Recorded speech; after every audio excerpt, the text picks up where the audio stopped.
Hello, everyone, and welcome. Thank you so much for joining me today. My name is Marissa Duran, and I am the owner and founder of MDent Consulting Services. We basically help new dentists who are first time practice owners really build successful practices, anything pertaining to from conception to all the way into operating their offices successfully. We help provide guidance and support and done for you services so that we can help you expedite your one shot of becoming a practice owner that is both profitable and fulfilled, the best shot you can take. So, in today's topic, I want to talk to you about creating a dental startup survival kit. I have been watching the news and the economy and everything as it is evolving. And please, as you're joining me, say hello. Let me know where you're watching from. And if you're new to my channel, if you're new to my group, thank you so much for the opportunity to be part of my community, to serve you. If you have any questions or anything, please let me know, and I will be sure to connect with you and learn from you, and have you learn from me as well.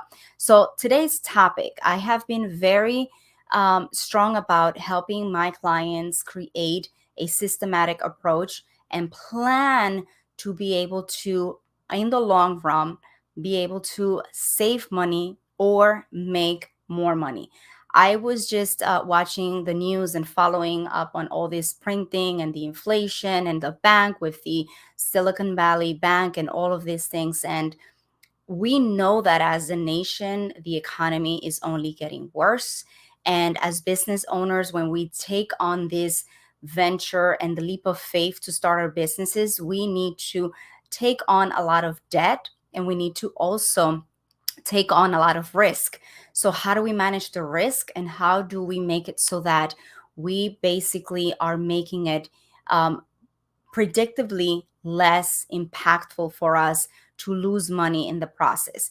And so I developed for our clients a kind of like a survival kit that goes over major milestones within the project, from build out all the way into running your practice, the operational development of your practice.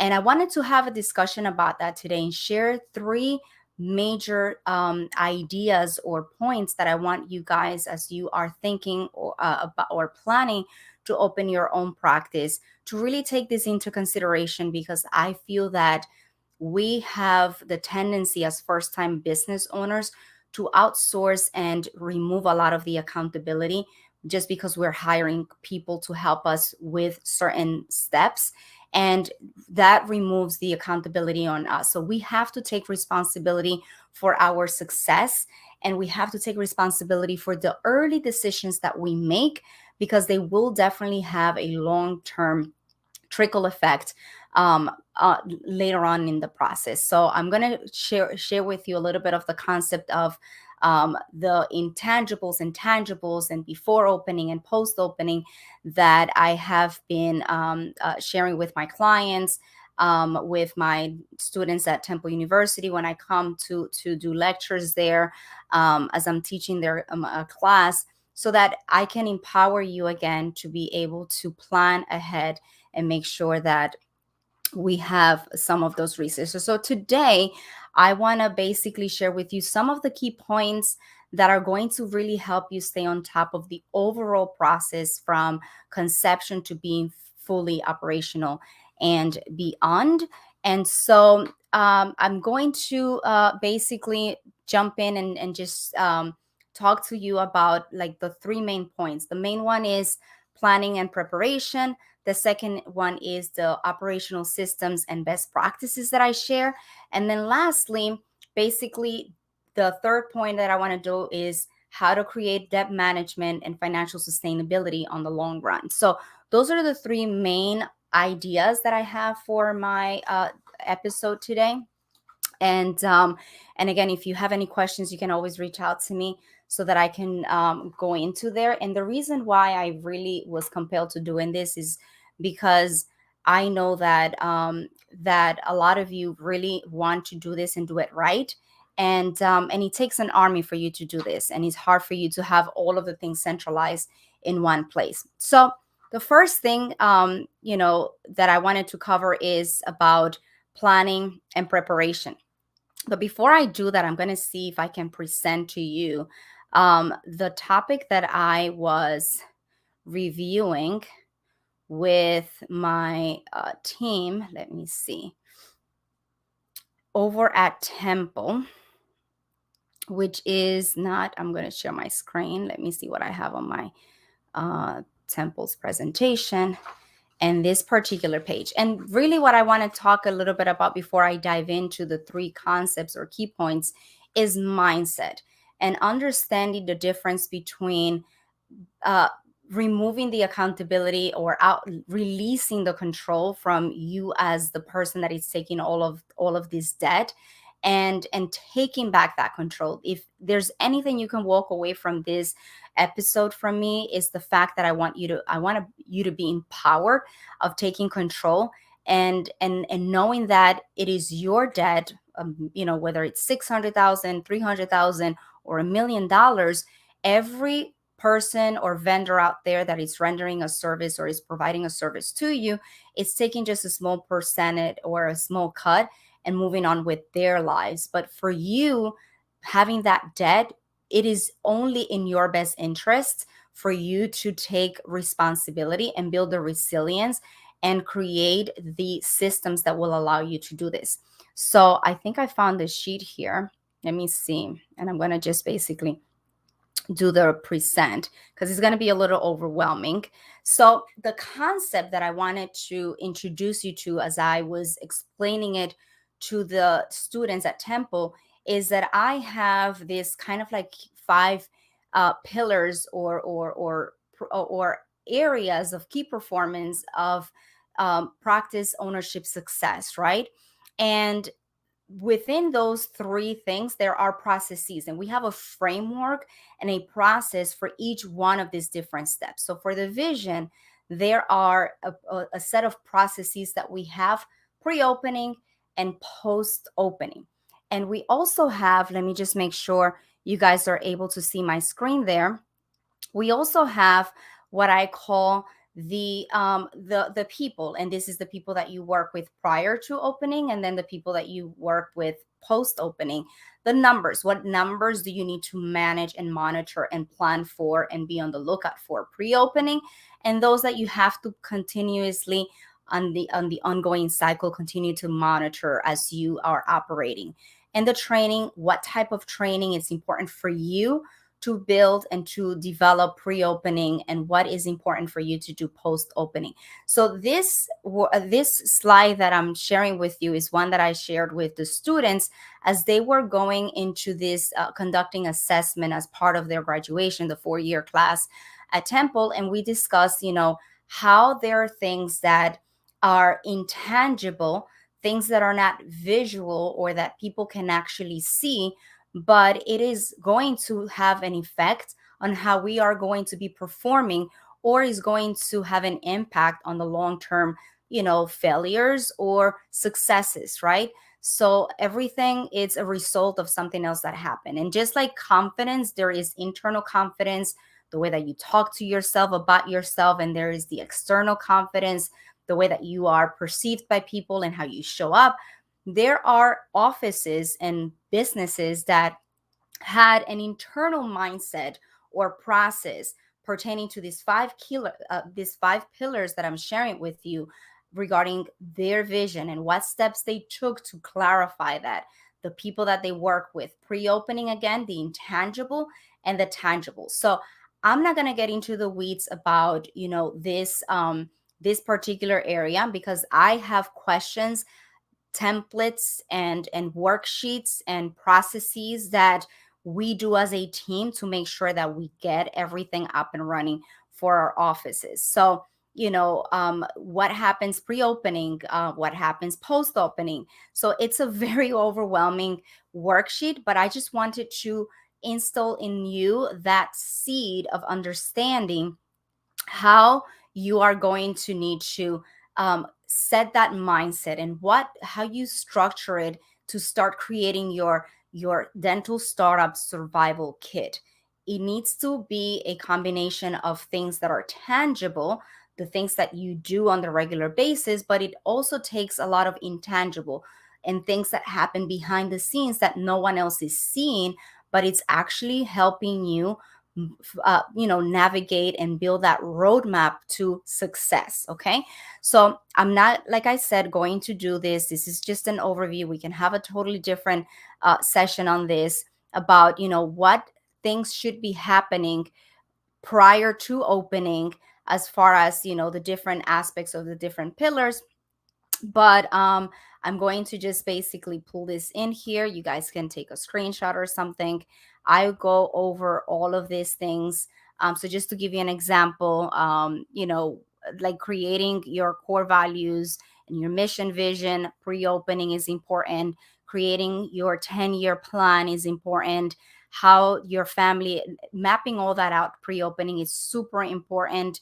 Then for as far as the vision is concerned, making sure that the people that you hire and your team know the mission and vision of the company and your core values. So this is basically a framework that I shared with the dental students, and I wanted to introduce you to in this episode for the sake of helping illustrate my point about the importance, especially now given this economy, of centralizing the information and having tools and resources where you are in control, where you are in charge, and allows you to oversee the process as you're going through this. Because again, at the end of the day, every vendor, every company is just walking away with a small piece, and you're walking or getting stuck with a $500 million debt, and you want to do this. So let's dive in and talk about the first, part that I wanted to introduce you to,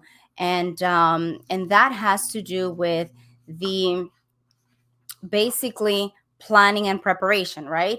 So the first point in your dental startup survival kit is planning and preparing. And so this involves basically creating a very solid business plan that consists of conducting demographic analysis that is not just like, oh yeah, they gave me a report and I basically know the patients that I'm going to see.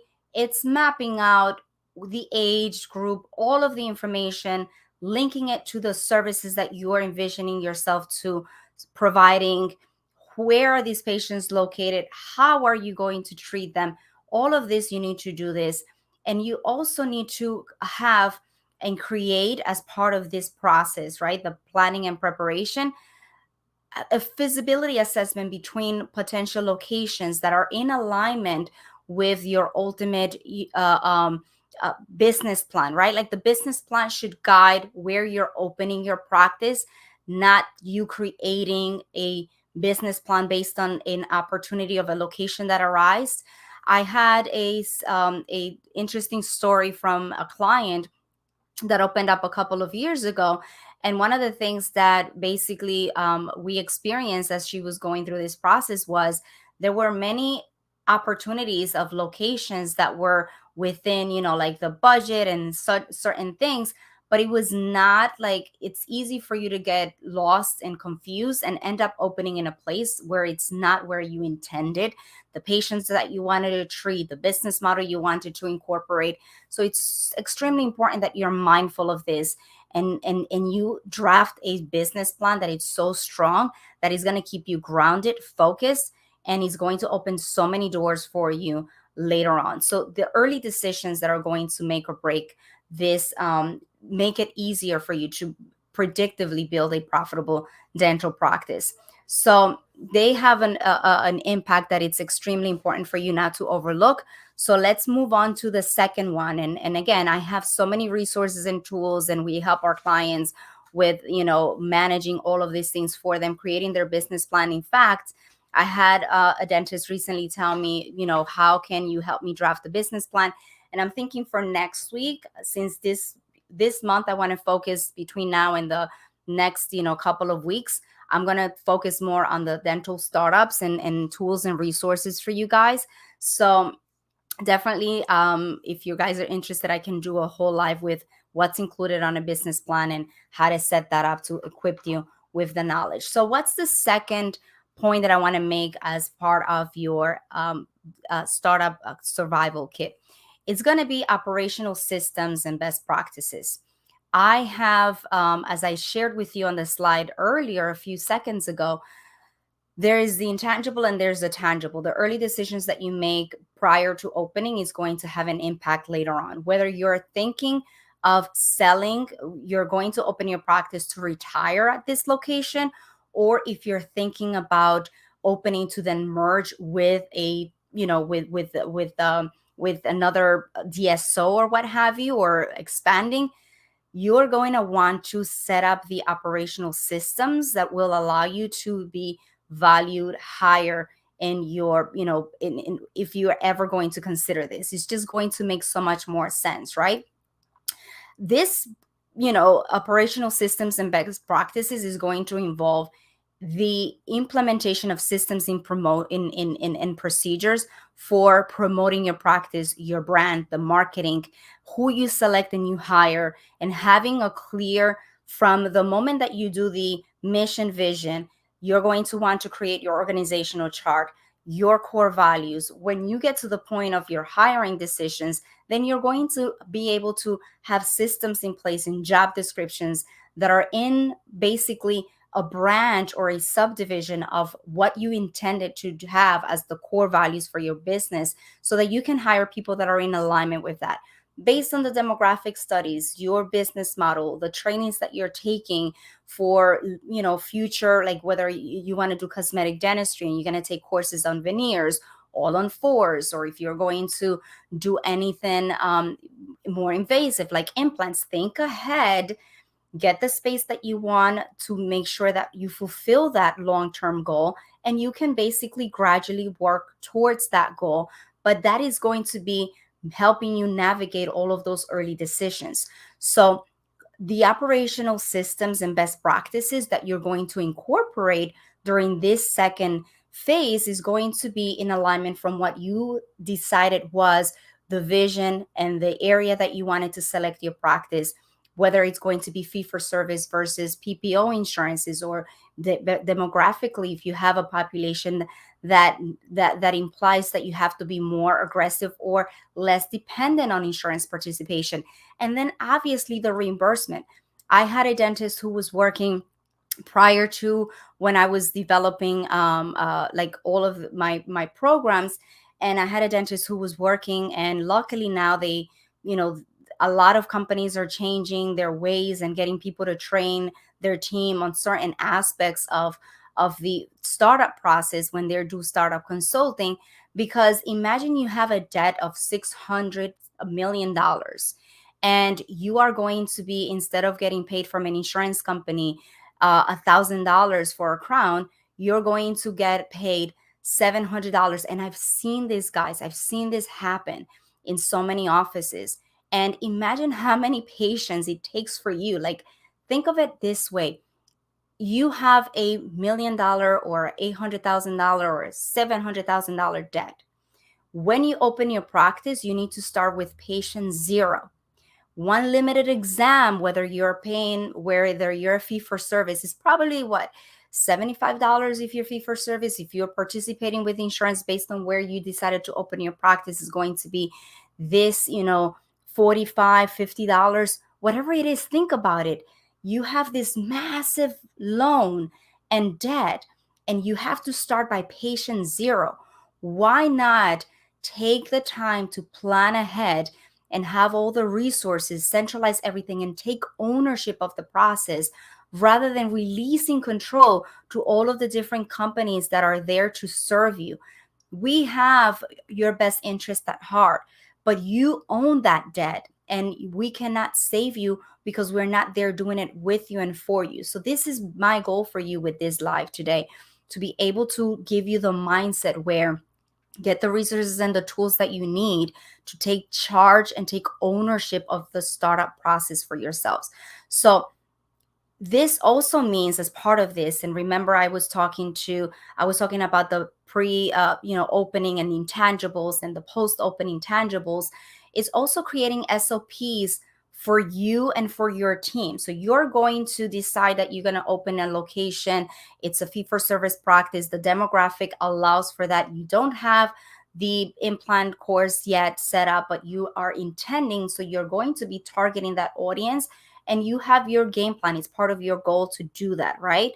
Now, you need to go through the training yourself, but you also need to develop SOPs, standard operation procedures for your staff, so that when you onboard them, you have everything that you need. So when the patients see you, so when you hire your team, you don't seem lost. I have made the mistake of starting my business and just hiring people, and I would lose certain nice, good people because I was lost. I was scattered. I was messy.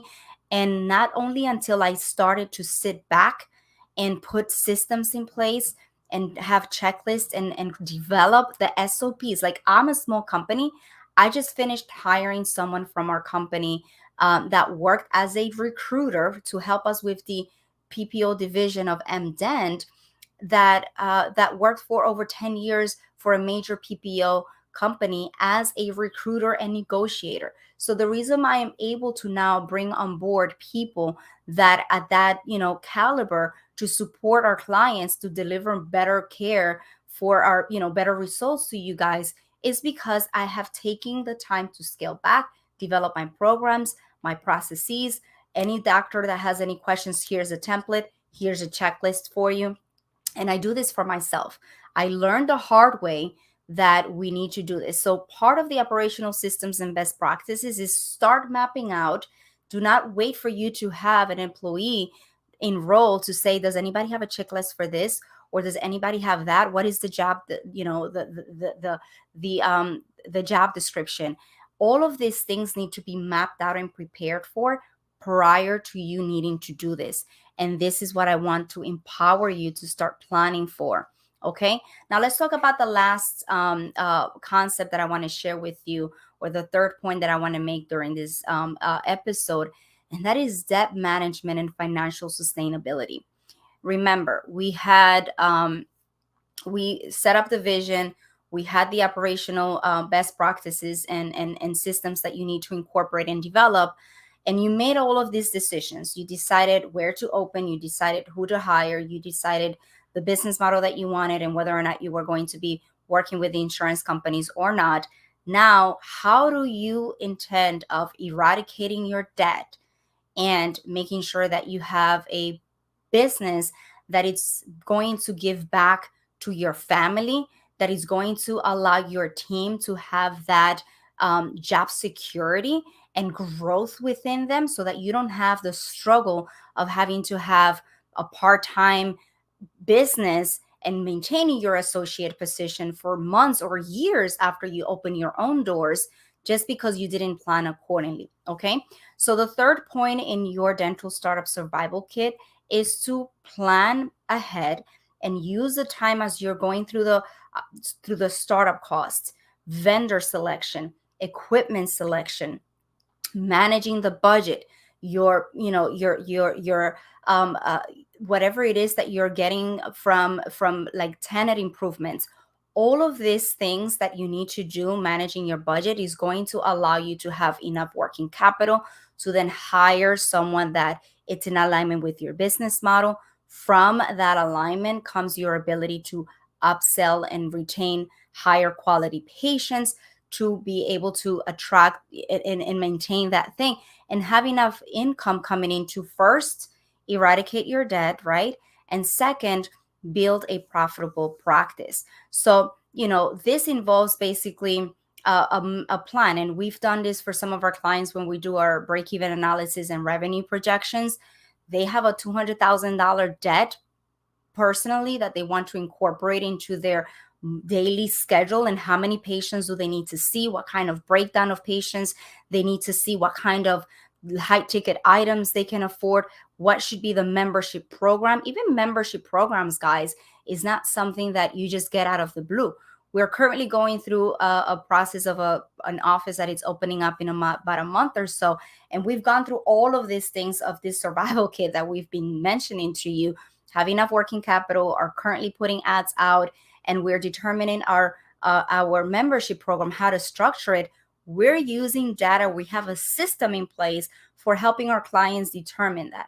And that is what I want for everyone to do, to plan ahead and not leave it to the smaller companies like me or anyone else to be the ones in charge of all this lump sum of money that you're going to owe because you owe it to yourself and to your family. So again, you want to have set financial goals, monitor your expenses throughout the build out, and make sure that you're mindful of all of these things, and seeking out financial advice as necessary when the time comes.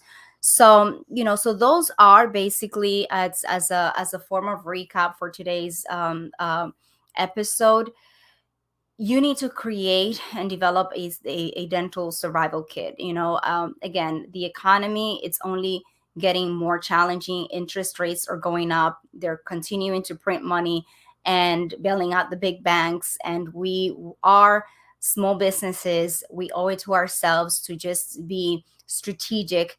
They say that success is where opportunity and planning meet, and I am a very strong person when it comes to planning. You can only be prepared to take on an opportunity if you planned accordingly, whether it's real estate, opening a practice, anything that you want to do in your life. So your dental survival kit should definitely include planning and preparation, operational systems and best practices, and debt management and financial sustainability plan, and as well. So again, by focusing on these key points, you're going to be able to increase your chances of achieving success and be able to have a more predictable outcome as to when you can be profitable, and enjoy that journey of business ownership, which is overwhelming, but at the same time it's rewarding if we do it right and we take our time throughout the process and we work with the right people. Make sure that that's also an important piece of it, to just your team of advisors, make sure that they have the knowledge and the results that you're looking for. So I hope you guys have found this episode helpful and useful. As I said, my promise for next time, anyone that wants to develop a business plan, if you're thinking about opening your first dental practice and don't know where to start, I'm going to have basically walk you through how to set up your business plan so that you can start planning accordingly and be able to launch a successful dental practice. That is my mission and passion, and I'm really excited and happy and grateful for the opportunity to do what I love and do it for people that I love as well, all of my clients, their families, and their teams. So until next week, thank you so much for joining. I'll see you next time.